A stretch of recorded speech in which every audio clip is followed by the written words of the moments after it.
ایک بزرگ رحمت اللہ تعالی علیہ فرماتے ہیں کہ میں ایک بار نصف رات گزر جانے کے بعد جنگل کی طرف نکل کھڑا ہوا۔ راستے میں نے دیکھا کہ 4 آدمی ایک جنازہ اٹھائے جا رہے ہیں۔ میں سمجھا کہ شاید انہوں نے اسے قتل کیا ہے اور لاش ٹھکانے لگانے کے لیے کہیں لے جا رہے ہیں۔ جب وہ میرے نزدیک آئے تو میں نے ہمت کر کے ان سے پوچھا، اللہ عز و جل کا جو حق تم پر ہے اس کو سامنے رکھتے ہوئے میرے سوال کا جواب دو، کیا تم نے خود اسے قتل کیا ہے یا کسی اور نے؟ اور اب تم اسے ٹھکانے لگانے کے لیے کہاں لے جا رہے ہو؟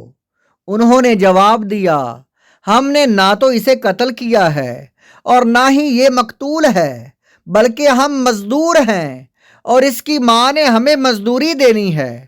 وہ اس کی قبر کے پاس ہمارا انتظار کر رہی ہے، آؤ تم بھی ہمارے ساتھ آ جاؤ۔ میں تجسس کی وجہ سے ان کے ساتھ ہو لیا۔ ہم قبرستان میں پہنچے تو دیکھا کہ تازہ کھودی ہوئی قبر کے پاس ایک بوڑھی خاتون کھڑی تھی۔ میں ان کے قریب گیا اور پوچھا، اماں جان، آپ اپنے بیٹے کے جنازے کو دن کے وقت یہاں کیوں نہیں لائے کہ اور لوگ بھی اس کے کفن دفن میں شریک ہوتے؟ انہوں نے کہا، یہ جنازہ میرے لختے جگر کا ہے۔ میرا یہ بیٹا بڑا شرابی اور گناہ گار تھا، ہر وقت شراب کے نشے اور گناہ کی دلدل میں پھنسا رہتا تھا۔ جب اس کی موت کا وقت قریب آیا تو اس نے مجھے بلا کر 3 چیزوں کی وصیت کی، جب میں مر جاؤں تو میری گردن میں رسی ڈال کر گھر کے ارد گرد گھسیٹنا اور لوگوں کو کہنا کہ یہ گناہ گاروں اور نافرمانوں کی یہی سزا ہوتی ہے۔ مجھے رات کے وقت دفن کرنا، کیونکہ دن کے وقت جو بھی میرے جنازے کو دیکھے گا مجھے لعن طعن کرے گا۔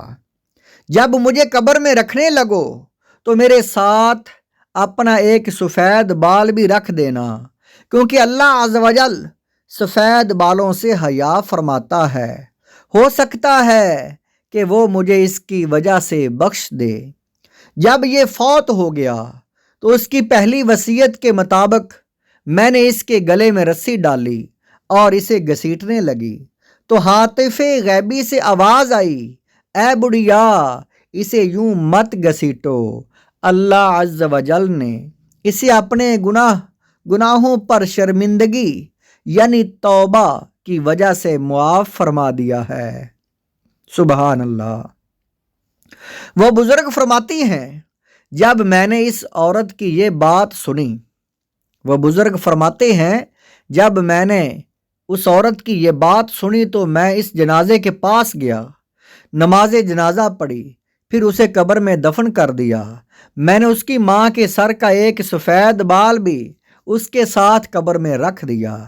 اس کام سے فارغ ہو کر جب ہم اس کی قبر کو بند کرنے لگے تو اس کے جسم میں حرکت پیدا ہوئی اور اس نے اپنا ہاتھ قبر سے باہر نکال کر بلند کیا اور آنکھیں کھول دیں۔